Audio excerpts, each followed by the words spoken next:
আজ একটি দল, একটি গোষ্ঠী মোহাম্মদপুর, যেটা ইতিমধ্যে ঢাকাবাসীর কাছে ক্রাইম জোন হিসেবে, কিশোর গ্যাং এবং মাদকের সাম্রাজ্য হিসেবে পরিচিতি পেয়েছে, সেখানে একজন লোক প্রার্থী দিয়েছে পারিবারিকভাবে, যার বাবা ছিল আন্তর্জাতিক পর্যায়ের অস্ত্র ব্যবসায়ী।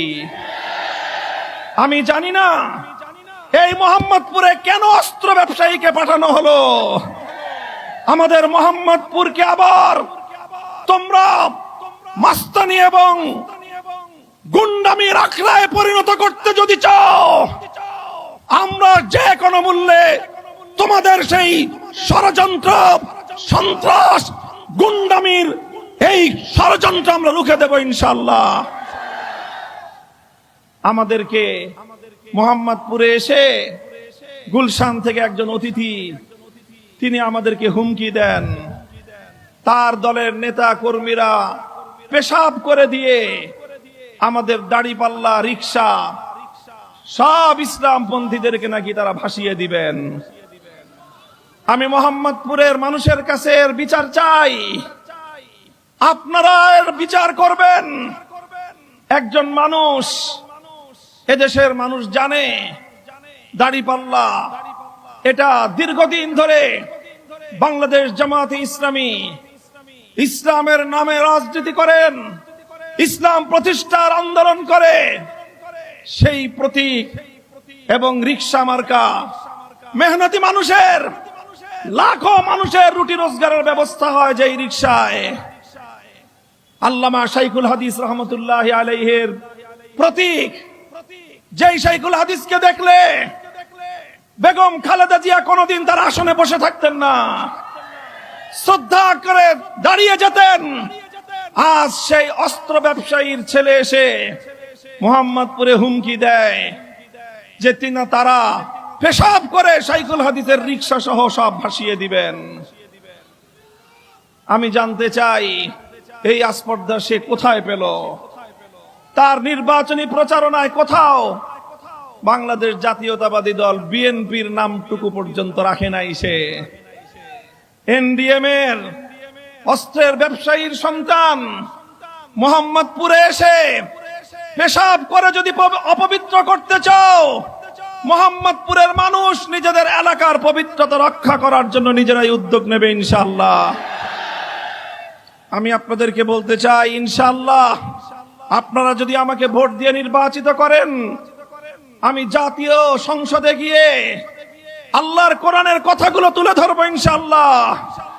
আল্লামা সাইদি রহমতুল্লাহ আলাইহি যেভাবে সারা বাংলাদেশে কোরআনের কথা আওয়াজ তুলবার পর জাতীয় সংসদে আল্লাহর কোরআনের ভাষ্যকার হিসেবে ভূমিকা পালন করেছেন, ইনশাআল্লাহ আমিও আল্লাহর কোরআনের কথাগুলো জাতীয় সংসদে তুলে ধরতে চাই। আমি বাংলাদেশের সেবা এবং খেদমত করতে চাই। মোহাম্মদপুরের কিশোর গ্যাংদের কিশোরদেরকে আমি সংশোধন করতে চাই। একটি সন্ত্রাস মুক্ত, চাঁদাবাজি মুক্ত এবং একটি মাদক সাম্রাজ্য মুক্ত মোহাম্মদপুর আপনাদেরকে ইনশাআল্লাহ উপহার দিতে চাই। মোহাম্মদপুরের মা বোনেরা, আপনাদের অনেক আবদার, অনেক দাবি দাওয়া রয়েছে, সব কথা বলার সময় নেই। নির্বাচিত হলে অন্তত আমাদের এই বৃহত্তর মোহাম্মদপুরের মধ্যে শুধু মা বোনদের জন্য নিরাপদে বিচরণ করার জন্য এবং বিনোদনের জন্য একটি সুন্দর এমন একটি পার্ক তৈরি করব ইনশাআল্লাহ, যেখানে নিরাপদে আমাদের মা বোনেরা সকাল সন্ধ্যা একত্রিত হতে পারবেন, সামাজিক কর্মকাণ্ডে মিলিত হতে পারবেন এবং তাদের জন্য নিরাপদ পরিবেশে তারা সেখানে বিনোদন এবং পায়চারি করতে পারবেন ইনশাআল্লাহ। আমি মোহাম্মদপুরের প্রশাসনকে লক্ষ্য করে একটি কথা বলতে চাই। আজ সকল শীর্ষ সন্ত্রাসীরা, বেগম খালেদা জিয়ার ঘোষিত 23 শীর্ষ সন্ত্রাসীর একজন সহ সকল শীর্ষ সন্ত্রাসীরা আজকে রিকশার বিপক্ষে মাঠে নেমেছে। তারা জনগণকে ভীতি প্রদর্শন করছে। এই সকল শীর্ষ সন্ত্রাসীরা যারা জেলে বন্দী থাকার কথা, তারা আমার মোহাম্মদপুরে এসে আমার ভোটারদেরকে ভীতি প্রদর্শন করবে, এ দৃশ্য আমরা দেখতে চাই না। আপনারা নির্বাচন কমিশনের পক্ষ থেকে যেই কথা বলা হলো, সকলেই বলেছেন 400 মিটারের মধ্যে ক্যামেরা নিয়ে যাওয়া যাবে না। তার অর্থ এটা ভয়াবহ এক ইঙ্গিত করছে। আমি নাহিদ ইসলামের সাথে সুর মিলিয়ে বলতে চাই, আমরা অনেক সংগ্রাম করেছি, 15 বছর লড়াই করতে করতে আমরা ক্লান্ত। এবার বাংলাদেশটা গড়ার জন্য একটু মনোযোগী হয়ে আমরা শান্তিপ্রিয়ভাবে কাজ করতে চাই। জনগণের ভোটের অধিকার যে রক্তের মাধ্যমে প্রতিষ্ঠিত হয়েছে, যদি এই সকল দুরভিসন্ধির মাধ্যমে জনগণের ভোটাধিকার নিয়ে ছিনিমিনি খেলবার কোনো পায়তারা করেন, আমরা আবার জুলাই যুদ্ধের হাতিয়ার নিয়ে মাঠে নামবো। কিন্তু আমরা কিন্তু জনগণের ভোটের অধিকার প্রতিষ্ঠিত করা ছাড়া ঘরে ফিরবো না ইনশাআল্লাহ। তাই আপনাদের প্রতি আমার আহ্বান, মোহাম্মদপুর আদাবর শেরে বাংলা নগরের মানুষের প্রতি আমার আহ্বান, আমি 11 দলের নির্বাচনী প্রচারণায় একজন শীর্ষ দায়িত্বশীল হিসেবে আমার 13 আসনের পাশাপাশি সারা দেশে আমাকে ক্যাম্পেইন করতে হয়েছে। আমি আপনাদের সকলের দ্বারে দ্বারে যেতে পারি নাই। আমার অবশিষ্ট সময়টুকুতে আপনাদের কাছে করজোরে অনুরোধ করব, আপনারা প্রত্যেকে একজন মামুনুল হক হয়ে সকলের কাছে আমার পক্ষ থেকে আহ্বান পৌঁছে দিবেন ইনশাআল্লাহ। আমার জীবনের দীর্ঘ 40 বছরের সময় আমি এই মাটিতে অতিক্রম করেছি। এই মাঠ, এই প্রান্তরে কেটেছে আমার শৈশব, কৈশোর, যৌবন। আমি জীবনের এই প্রান্ত বেলায় আজ এখানে এসে দাঁড়িয়েছি। বিগত সময়ে দেশ, জাতি এবং ইসলামের পক্ষে কথা বলবার অপরাধে আমার উপর দিয়ে নির্যাতনের কি স্টিম রোলার পরিচালিত হয়েছে। বিশ্ববাসী দেখেছে, দেশবাসী দেখেছে, আপনারা মোহাম্মদপুরবাসী অনুভব করেছেন। 2013 সালে শাপলা চত্বরে নবী প্রেমের আওয়াজ তুলবার অপরাধে আমাকে তখন কারারুদ্ধ করা হয়। 2021 সালে বাংলাদেশের স্বাধীনতার, বাংলাদেশের ইসলাম এবং মুসলিম জাতিসত্তার কথা বলবার অপরাধে আমার উপর ইতিহাসের জঘন্যতম নির্মম মিথ্যাচার, অমানবিক নির্যাতন পরিচালনা করা হয়। 40 দিন পর্যন্ত শুধুমাত্র রিমান্ডে নিয়ে আমার উপর অকথ্য নির্যাতন পরিচালনা করা হয়। দীর্ঘ 3 বছরের বেশি সময় কারাগারের মধ্যে আরেক কারাগারে আমাকে বন্দী করে রাখা হয়।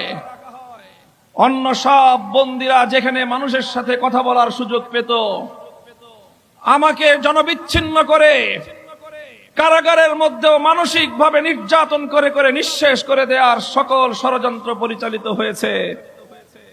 মহান আল্লাহ পাক রব্বুল আলামিনের শুকর, দেশের সর্বশ্রেণীর মানুষ আমার জন্য প্রাণ খুলে দোয়া করেছেন। তাই বাংলাদেশের সবচেয়ে প্রতাপশালী, সবচেয়ে ক্ষমতাবান জালিম, তার বিশ্ব মোড়ল আন্তর্জাতিক বাংলাদেশ বিরোধী অপশক্তির প্রত্যক্ষ সহযোগিতা নিয়ে দেশের সকল রাষ্ট্রীয় প্রতিষ্ঠানগুলোকে নিয়ে আমার উপর কি নির্মম নির্যাতন চালিয়েছে, আপনারা তার সবকিছুর প্রত্যক্ষদর্শী।